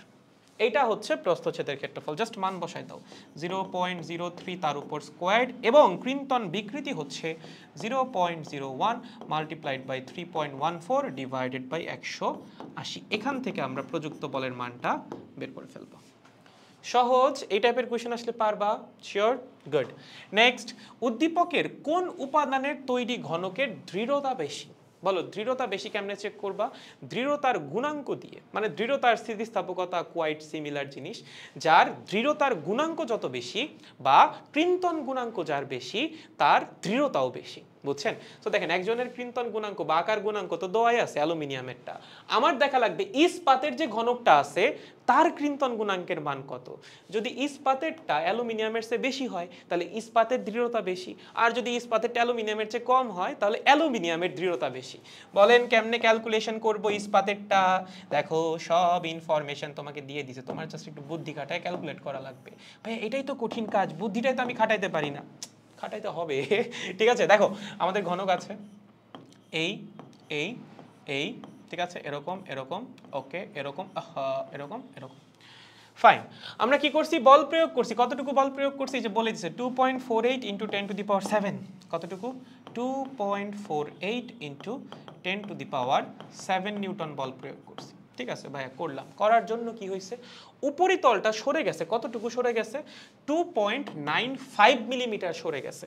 তার মানে উপরিতল বল প্রয়োগের জন্য যদি এখানে সরে আসে, এই যে সরণটুকু, এই যে এতটুকু, এতটুকুর মান হচ্ছে 2.95 মিলিমিটার। কত? 2.95 মিলিমিটার। আচ্ছা, উপরিতল যদি এখান থেকে সরে ওখানে যায়, এখন অবস্থা কেমন? এখন জিনিসটা দেখতে হচ্ছে এরকম। আমার লাগবে এই অ্যাঙ্গেলটা, এটাই আমার ক্রিন্তন বিকৃতি, তাই না? ওই অ্যাঙ্গেলটা আমার লাগবে। অ্যাঙ্গেল কেমনে বের করবা? দেখো, তুমি কি ইস্পাতের যে ঘনকটা তার বাহুর দৈর্ঘ্য জানো না? 10 সেন্টিমিটার। তার মানে এই যে বাহুটা, এটা হচ্ছে 10 সেন্টিমিটার, 10 সেন্টিমিটার। এইটুক কত? 2.95 মিলিমিটার। কত? মিলিমিটার। এখান থেকে তুমি ট্যান থিটার ফর্মুলা দিয়েই তো থিটার মান বের করে ফেলতে পারবা। বলো ট্যান থিটা কত হবে? আমরা জানি tan theta is equals two লম্ব বাই ভূমি। লম্ব হচ্ছে 2.95, যেটা লম্ব, এবং ভূমি হচ্ছে 10 সেন্টিমিটার বা 100 মিলিমিটার। সো এখান থেকে আমরা কি করব? থিটার মানটা বের করে ফেলবো। থিটা প্রথমে বের হবে ডিগ্রিতে, যখন তুমি ক্যালকুলেটরে প্রেস করবা, দেন এটাকে পাই বা 3.14 ডিভাইডেড বাই 180 দিয়ে গুণ করে দিবা, তাহলে এটা রেডিয়ানে চলে যাবে। ওকে, এটাই আমাদের ক্রিন্তন বিকৃতি। এটাই কি আমাদের ক্রিন্তন বিকৃতি? ওকে, এখন আমার লাগবে কি? দৃঢ়তার গুণাঙ্ক। গুণাঙ্কের জন্য পীড়ন এবং বিকৃতি দুটাই আমার দরকার। বিকৃতি তো পেয়ে গেছি, পীড়ন কেমনে পাবো? প্রযুক্ত বল তুমি জানো, এই প্রস্থচ্ছেদের ক্ষেত্রফলটা তুমি জানো না? দেখো, বলটা কোন তলের সাথে লম্ব বরাবর প্রয়োগ করছো? এই তল। ভাইয়া এই তলের প্রস্থচ্ছেদের ক্ষেত্রফল কত? ঘনক না, ঘনকের প্রত্যেকটা সাইড কি? এক একটা বর্গ। তার মানে প্রস্থচ্ছেদের ক্ষেত্রফল কত হবে? প্রস্থচ্ছেদের ক্ষেত্রফল হবে বাহুর দৈর্ঘ্যের স্কয়ার বা 0.1 স্কয়ার। বের হয়ে গেছে। তাহলে পীড়ন, আচ্ছা একবারে দৃঢ়তার গুণাঙ্কই বের করে ফেলি, কারটা? ইস্পাতেরটা। সেটা হবে হচ্ছে f divided by A divided by theta c. Just মান বসাবা, ক্যালকুলেট করবা, দেন দুইটা দৃঢ়তার গুণাঙ্কের মধ্যে কম্পেয়ার করবা। যদি ইস্পাতের দৃঢ়তার গুণাঙ্ক বেশি হয় তাহলে ইস্পাতের দৃঢ়তা বেশি, আর যদি অ্যালুমিনিয়ামের দৃঢ়তার গুণাঙ্ক বেশি হয় তাহলে অ্যালুমিনিয়ামের দৃঢ়তা বেশি। পারবা গাইস? সো এখান থেকে এটা আসলে এই টাইপের প্রশ্নই আসতে পারে এইচএসসি পরীক্ষায়। আই গেস পারবেন। ওকে, এবার নেক্সট কি বলছে দেখো, এটা হচ্ছে আয়তন বিকৃতির একটা ম্যাথ। আটলান্টিক মহাসাগরের গড় গভীরতা হচ্ছে 500। মহাসাগরের তলদেশে পানির আয়তন বিকৃতির মান নির্ণয় করো। তোমাকে গ্র্যাভিটি দিয়ে দিছে, তোমাকে হচ্ছে পানির ঘনত্ব দিয়ে দিছে 1000 বলে দিছে। যদি 1000 না বলতো, সাগর বললে কিন্তু আমরা লবণাক্ত পানির ঘনত্ব ব্যবহার করতাম। আর হচ্ছে বাল্ক মডিউলাস মানে হচ্ছে আয়তন স্থিতিস্থাপকতার গুণাঙ্ক দিয়ে দিছে, বিটার মান দিয়ে দিছে। তাহলে দেখেন ম্যাথটা কেমনে সলভ করা যাইতে পারে, খুবই সহজ। একটা সাগরের কথা চিন্তা করো। ও মাই গড ভাইয়া, সাগরের কথা চিন্তা করা তো খুবই কঠিন। না, দুইটা লাইন আঁকবা, এটাই একটা সাগর। সাগরের গভীরতা কত, গড় গভীরতা দিয়ে দিছে, সেটাই আমরা ব্যবহার করব। সেটা হচ্ছে 500 মিটার। কত? 500 মিটার। ওকে, এখন এই যে আয়তন বিকৃতি কেন আসবে, কারণ এই 500 মিটার গভীরে সাগরের পানির উপর একটা অ্যাডিশনাল প্রেসার আছে। সেই প্রেসারটা কত?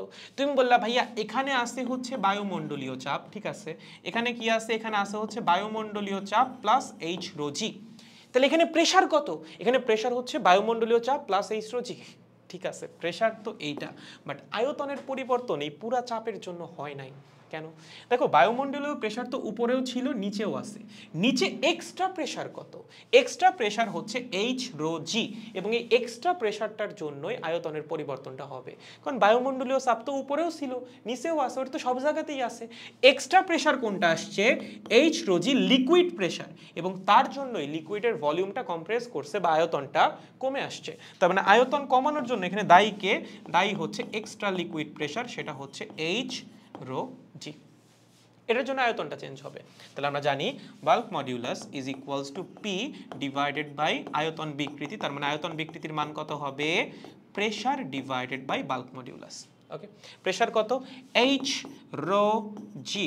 বাল্ক মডিউলাসের মান কত? এই যে দেওয়া আছে 2 ইন্টু 10 টু দি পাওয়ার 9। ঠিক আছে, এইচ এর মান গড় গভীরতা 500 মিটার, রো এর মান 1000, জি এর মান 9.8 divided by 2.2 into 10 to the power 9। এখান থেকে ক্যালকুলেট করলে আমরা আয়তন বিকৃতি পেয়ে যাব। সহজ। ওকে, এখানে বেসিক্যালি যেটা বের হয় সেটা হচ্ছে আয়তন বিকৃতির মডিউলাস, কারণ অ্যাকচুয়ালি আয়তন বিকৃতিটা কিন্তু নেগেটিভ আসবে, কারণ নিচে গেলে হচ্ছে আয়তনটা কমে যাবে। সো তুমি চাইলে লাস্টে গিয়ে হচ্ছে মাইনাস দিয়ে দিতে পারো আর লিখে দিতে পারো, যেহেতু এখানে চাপ প্রয়োগ করা হয়েছে আয়তনটা কমে আসবে এবং আয়তন বিকৃতি হবে নেগেটিভ। না লিখলেও সমস্যা নেই, আপ টু ইউ। ওকে, পারবো? গুড। নেক্সট কি বলছে? একটা সিলিন্ডার আকৃতির 4.8 সেন্টিমিটার দৈর্ঘ্যের এবং 2 সেন্টিমিটার ব্যাসের ধাতব তার কোনো দেয়াল থেকে আনুভূমিকভাবে বের করা আছে। আচ্ছা, মুক্ত প্রান্তে 10 কেজি ভার ঝুলানোর জন্য তারটার 0.3 সেন্টিমিটার নিম্ন অবনমন হয়।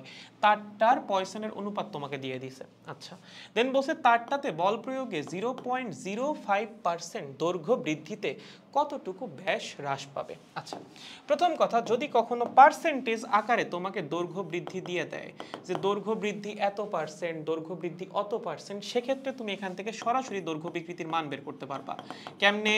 দেখো, এখান থেকে দৈর্ঘ্য বিকৃতি হবে হচ্ছে পার্সেন্টেজ আকারে যে ভ্যালুটা দেওয়া আছে divided by 100। That means 5 into 10 to the power -4। এটা হচ্ছে দৈর্ঘ্য বিকৃতি। ঠিক আছে, তোমাকে পয়সনের অনুপাত দিয়ে দিছে, সেটা কত? সেটা হচ্ছে 0.25। এখান থেকে আমরা পার্শ্ব বিকৃতি বের করতে পারবো না? পারবো। আমাদের ব্যাসার্ধ দেওয়া আছে না, এই যে ব্যাস দেওয়া আছে, তার মানে ব্যাসার্ধ হচ্ছে 1 সেন্টিমিটার। তাহলে ব্যাসার্ধের পরিবর্তন থেকে আমরা ফাইনাল ব্যাসার্ধ বের করে ফেলতে পারবো না? বা তোমাকে কি বের করতে বলছে? ব্যাস কতটুকু হ্রাস পাবে, তার মানে হচ্ছে ব্যাসের পরিবর্তনটাই তো তোমার বের করতে বলছে। তাহলে কেমনে করব? দেখেন, সিগমা বা পয়সনের অনুপাত ইজ ইকুয়ালস টু মাইনাস উপরে ব্যাসের পরিবর্তন ডিভাইডেড বাই আদি ব্যাস, নিচে হচ্ছে দৈর্ঘ্য বিকৃতি মানে 5 ইন্টু 10 টু দি পাওয়ার -4। তার মানে আমার ব্যাসের পরিবর্তন হবে minus sigma multiplied by 5 into 10 to the power -4 multiplied by d. Calculate করলেই সলভড। সহজ ভাই, এগুলা সহজ। চ্যাপ্টার 7 হচ্ছে অন্যতম সহজ একটা চ্যাপ্টার। আমার তো মনে হয় এই চ্যাপ্টার থেকে সবার সিকিউ অ্যান্সার করা উচিত। ইনফ্যাক্ট পারলে প্রথম সিকিউ এখান থেকে অ্যান্সার করো, কারণ এখান থেকে প্রশ্ন কঠিন হয় না, সবাই পারবা এগুলা। ঠিক আছে, আসেন সেকেন্ডটা কি বলছে? বলছে তারটার দৃঢ়তার গুণাঙ্ক হিসাব করা যাবে কিনা। সেখানে একটু বুদ্ধি খাটাইতে হবে। ঠিক আছে, এখানে হচ্ছে আমাদের একটু কনসেপ্ট খাটাইতে হবে। কিরকম কনসেপ্ট? দেখেন, প্রথম কথা, এই হচ্ছে দেয়াল। ছবিটাকে বোঝার চেষ্টা করেন, বলা হয়েছে কি? ওকে, দেয়াল থেকে আনুভূমিক বরাবর হচ্ছে একটা তার বের হইছে, তার মানে তারটা বের হইছে এইভাবে। ঠিক আছে, কিভাবে? এইভাবে। ওকে, সেই তারের দৈর্ঘ্য কত? দৈর্ঘ্য হচ্ছে 4.8 সেন্টিমিটার। তার মানে এই যে ডিসটেন্সটা, এটা হচ্ছে 4.8 সেন্টিমিটার। এখন আমরা কি করছি, তারের মুক্ত প্রান্তে একটা ভর ঝুলাইছি। কতখানি ভর? ভর ঝুলানো হয়েছে হচ্ছে 10 কেজি। 10 কেজি ভর ঝুলানো মানে হচ্ছে 98 নিউটন বল প্রয়োগ করা। তার মানে তারের মুক্ত প্রান্তে আমরা 98 নিউটন বল দিছি। কি করছি? 98 নিউটন বল দিছি। তার জন্য তারের যে মুক্ত প্রান্তটা আছে সে 0.3 সেন্টিমিটার নিচে নেমে আসছে। তার মানে তারের মুক্ত প্রান্তটা দেখা গেছে চলে আসছে এখানে। কতটুকু নিচে নামছে? নামছে হচ্ছে 0.3 সেন্টিমিটার। তাহলে তারটা এখন কেমনে আছে? তারটা আছে হচ্ছে এইভাবে, ঠিক আছে? এইভাবে আছে তারটা, বুঝতে পারতেছো? সহজ কিন্তু, ঠিক আছে? তার মানে তারের এই যে এই প্রান্তের সরণটা হচ্ছে 0.3 সেন্টিমিটার এবং যেটা মুভ করছে আর যেই প্রান্তটা স্থির আছে এই দুজনের মধ্যবর্তী দূরত্ব হচ্ছে 4.8 সেন্টিমিটার। তোমার কি বের করতে বলছে? দৃঢ়তার গুণাঙ্ক বের করতে বলছে। এখন বলো আমরা এখান থেকে কি ক্রিন্তন বিকৃতি বের করতে পারবো? অবশ্যই পারবো। কেমনে করব? এই যে অ্যাঙ্গেলটা বের করা লাগবে, theta. tan theta is equals two লম্ব বাই ভূমি। লম্ব হচ্ছে এটা, ভূমি হচ্ছে এটা। তার মানে 0.3 সেন্টিমিটার ডিভাইডেড বাই 4.8। এখান থেকে আমাদের থিটার মান বের হবে কিসে? ডিগ্রিতে। এটাকে কি করব? এটাকে হচ্ছে আমরা রেডিয়ানে নিয়ে যাব। সেটাই হবে আমাদের ক্রিন্তন বিকৃতি। ডিগ্রির যে ভ্যালুটা আছে সেটাকে 3.14 ডিভাইডেড বাই 180 দিয়ে গুণ করে দাও, ঠিক আছে? ক্রিন্তন বিকৃতি পেয়ে গেছো। এবার কি লাগবে? পীড়ন। পীড়ন কত হবে? F ইজ ইকুয়াল পীড়ন ইজ ইকুয়ালস টু বা ক্রিন্তন পীড়ন is equals to F divided by A। Okay, F এর মান কত? কতটুকু বল প্রয়োগ করছো? 98 নিউটন। প্রস্থচ্ছেদের ক্ষেত্রফল এই যে ব্যাস দেওয়া আছে, তার মানে পাই ডি স্কোয়ার্ড বাই 4 বা পাই আর স্কোয়ার্ড, তুমি চাইলে 1 সেন্টিমিটার ধরেও ম্যাথটা করে ফেলতে পারো। সো তুমি বিকৃতি বের করে ফেলছো, পীড়ন বের করে ফেলছো, দৃঢ়তার গুণাঙ্ক বের করতে পারবে না? বলো কি হবে? হবে হচ্ছে পীড়ন ডিভাইডেড বাই বিকৃতি। সো এটা হবে হচ্ছে উপরে পীড়ন, নিচে কি বলো তো? নিচে হচ্ছে বিকৃতি। জাস্ট মান বসাই দিবা, সলভ করবা, দৃঢ়তার গুণাঙ্ক বের হয়ে যাবে। পারবো গাইস যদি এই টাইপের প্রশ্ন আসে, ঠিক আছে? গুড। আর কিছু আছে? আরো কিছু আছে। কি আছে দেখো, বলছে 9 নম্বরে একটা পাত্রে প্রমাণ চাপে 4000 সিসি বা কিউবিক সেন্টিমিটার কেরোসিন আছে। ওকে, ছিপিটাকে একটু ভিতরের দিকে ঠেলে দিলে চাপ বেড়ে 4.9 ইন্টু 10⁵ প্যাসকেল হয় এবং আয়তন কমে 3999 কিউবিক সেন্টিমিটার হয়। আয়তনের স্থিতিস্থাপকতার গুণাঙ্ক এবং সংনম্যতা নির্ণয় করো। আচ্ছা, এখানে কি করা যাইতে পারে? দেখেন, প্রথম কথা হচ্ছে এখানে আমরা চাপ প্রয়োগ করছি কতটুকু? আমরা কি প্রমাণ চাপ প্রয়োগ করছি? না। আমরা কি এতটুকু চাপ প্রয়োগ করছি? না। আমরা চাপ প্রয়োগ করছি বা আয়তন পরিবর্তিত হয়েছে যে চাপের জন্য, সেটা হচ্ছে final pressure minus initial pressure. ব্যাপারটা বোঝার চেষ্টা করো। ধরো তোমার কাছে এরকম একটা পাত্র আছে, ঠিক আছে? নর্মাল চিন্তা করো, ধরো তোমার কাছে এরকম একটা বস্তু আছে, ঠিক আছে? তার একটা নির্দিষ্ট আয়তন আছে এবং তার উপর একটা অ্যাটমসফেরিক প্রেসারও আছে। ওকে, তার উপর একটা অ্যাটমসফেরিক প্রেসারও আছে। এখন তুমি কি করলা? ওর উপর প্রেসারটা বাড়াইলা। প্রেসার বাড়ায় কত করলা? প্রেসার বাড়ায় করলা হচ্ছে 5 প্যাসকেল এবং তার জন্য ওর আয়তন 4/1 হয়ে গেল। কি হইলো? 4/1 হইলো। তাহলে এই যে আয়তনের পরিবর্তন, সেটা কি 5 অ্যাটমসফেরিক প্রেসারের জন্য? না। শুধুমাত্র অ্যাটমসফেরিক প্রেসারের জন্য? না। আয়তনের এই পরিবর্তন 4 অ্যাটমসফেরিক প্রেসারের জন্য। আগে তো অ্যাটমসফেরিক প্রেসার ছিলই, আয়তনের পরিবর্তনটা হয়েছে কার জন্য? তুমি অ্যাডিশনাল কিছুটা প্রেসার দিছো তার জন্য। আগে ছিল অ্যাটমসফেরিক প্রেসার, আরও অ্যাডিশনাল দিছি 5 অ্যাটমসফেরিক প্রেসার, তার মানে অতিরিক্ত কতটুকু চাপ দিছি? 4 অ্যাটমসফেরিক প্রেসার। সেম জিনিসটা কিন্তু সাগরের ম্যাথেও ছিল, ঠিক আছে? তো এখানে একটু কেয়ারফুল। তাহলে এখানে আমার চাপ দেওয়া লাগছে কতটুকু বলেন? এখানে আমরা প্রেসার দিছি কতটুকু? প্রেসার দিছি হচ্ছে final pressure minus initial pressure. এতটুকুর জন্য আয়তনের পরিবর্তনটা আসছে। ওকে, সো আমার দেখা লাগবে আয়তন যে পরিবর্তন হচ্ছে কোন চাপের জন্য হচ্ছে। যতটুকু চাপের জন্য আয়তনটা পরিবর্তন হচ্ছে সেটাই প্রেসারের মান হিসেবে বসানো লাগবে। তাহলে দেখেন আমার ফাইনাল প্রেসার হচ্ছে 4.9 ইন্টু 10⁵। শুরুতে ছিল প্রমাণ চাপ। প্রমাণ চাপ মানে হচ্ছে তুমি চাইলে 10⁵ও ধরতে পারো, অ্যাকুরেট ধরতে চাইলে 101 3 2 5। Okay, up to you. 101 3 2 5। আহা, সুন্দর হইল না গো? 101 3 2 5। এখান থেকে আমরা প্রেসারটা পেয়ে যাব। এই প্রেসারের জন্য ভলিউমটা চেঞ্জ হয়েছে। ভলিউম কতটুকু চেঞ্জ হয়েছে? আয়তনের পরিবর্তন ফাইনালি হয়েছে 3999, আগে ছিল হচ্ছে 4000, মানে হচ্ছে -1 সিসি। তাহলে বলেন আয়তন বিকৃতির মান কত? আয়তন বিকৃতির মান বা মডিউলাস ভ্যালু, নরমালি কিন্তু আয়তন বিকৃতির নেগেটিভ আসে, এর জন্য আমরা মডিউলাস ভ্যালু নিয়ে কাজ করি। আসবে হচ্ছে উপরে 1, নিচে আদি আয়তন হচ্ছে 4000। সো আমরা আয়তন বিকৃতি পেয়ে গেছি, প্রেসার আমরা জানি। এখান থেকে বাল্ক মডিউলাস বা আয়তন গুণাঙ্ক হবে হচ্ছে উপরে প্রেসার, নিচে আয়তন বিকৃতির মডিউলাস ভ্যালু। জাস্ট বসাই দিবা, বাল্ক মডিউলাস বের হয়ে যাবে। দেন বলছি সংনম্যতা নির্ণয় করো, সংনম্যতা হবে হচ্ছে 1 divided by bulk modulus. Solved. পারবো গাইস, একদম সহজ, না পারার কিছুই নাই। গুড, নেক্সট আসো। কি বলছে? স্বাভাবিক চাপে সীসার ঘনত্ব 11.4 গ্রাম পার সেন্টিমিটার কিউব। পরবর্তীতে এত চাপ সীসার উপর প্রযুক্ত করা হলো, মানে আরো এতখানি চাপ আমরা প্রয়োগ করছি। সীসার আয়তন স্থিতিস্থাপকতার গুণাঙ্ক দেওয়া আছে। ওকে, বলছে এত চাপে সীসার ঘনত্ব নির্ণয় করো। আচ্ছা, সীসার ঘনত্ব নির্ণয় করা লাগবে। ওকে, প্রথম কথা, আমার চাপের পরিবর্তন কতটুকু? দেখো, শুরুতে হচ্ছে স্বাভাবিক চাপ ছিল, মানে অ্যাটমসফেরিক প্রেসার ছিল। পরবর্তীতে আমরা চাপ দিছি হচ্ছে এতটুকু। তার মানে এই যে সীসার আয়তনের পরিবর্তন বা ঘনত্ব যে চেঞ্জ হবে, কার জন্য হবে বলো তো? ওই এক্সট্রা প্রেসারটার জন্য, যতটুকু প্রেসার আমরা এক্সট্রা দিছি তার জন্য। ওকে, তাহলে আমরা এখান থেকে বলতে পারি সীসার যে আয়তন স্থিতিস্থাপকতার গুণাঙ্ক, সেটা হচ্ছে উপরে আমরা লিখতে পারি প্রেসার, নিচে হচ্ছে আয়তনের পরিবর্তন বাই আদি আয়তন বা আয়তন বিকৃতি, তুমি যেটাই বলো না কেন। ঠিক আছে, ওকে, আমার বাল্ক মডিউলাসের মান দেওয়া আছে। প্রেসারের মান কত হবে? প্রেসারের মান হবে হচ্ছে ফাইনালি যতটুকু প্রেসার দিছি মাইনাস হচ্ছে অ্যাটমসফেরিক প্রেসার 101.325, এইটা হচ্ছে আমার প্রেসারের মান। ওকে, এখন এখানে আয়তন পরিবর্তন হয়েছে, এখানে ঘনত্ব পরিবর্তন হয়েছে, বাট সীসার ভর কি চেঞ্জ হবে? ভর কিন্তু চেঞ্জ হবে না। তোমার কাছে ছিল হচ্ছে একটা সীসার খণ্ড, লেটস সাপোজ একটা সীসার খণ্ড আছে।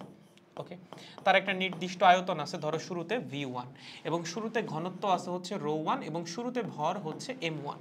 ওকে, এখন আমি কি করলাম? চারপাশ থেকে প্রেসার দিলাম। সাডেনলি কি করলাম? চারপাশে একটা প্রেসার ছিল, অ্যাটমসফেরিক প্রেসার ছিল, আমি প্রেসারটা বাড়াই দিলাম। ওকে, তোরা যে এতটুকু বাড়াইছি, যখন আমি বাড়াই দিব প্রেসারটা, তখন কি হবে? ও কিছুটা সংকুচিত হবে। তো যখন সংকুচিত হবে, সংকুচিত অবস্থায় ওর আয়তন কমে আসবে। দেখা যাবে ওর ফাইনাল ভলিউম হয়েছে v2, ঘনত্ব বেড়ে যাবে, দেখা যাবে ঘনত্ব হয়েছে ρ2 এবং ভর কিন্তু চেঞ্জ হবে না, ভর আগেরটাই থাকবে। ভর কি চেঞ্জ হবে নাকি? তুমি চাপ দেওয়ার জন্য কি ভর নাই হয়ে যাবে? না, ভর তো আগেরটাই থাকবে।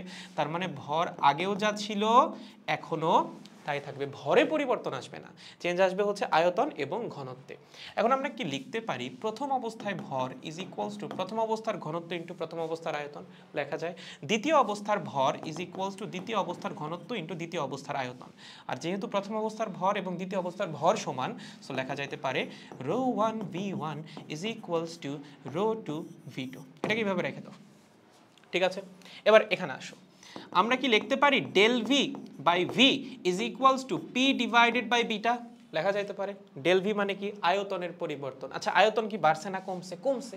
তার মানে আমরা লিখতে পারি আয়তনের পরিবর্তনটা কিভাবে? ইনিশিয়াল আয়তন মাইনাস ফাইনাল আয়তন ডিভাইডেড বাই আদি আয়তন হচ্ছে ইনিশিয়াল আয়তন।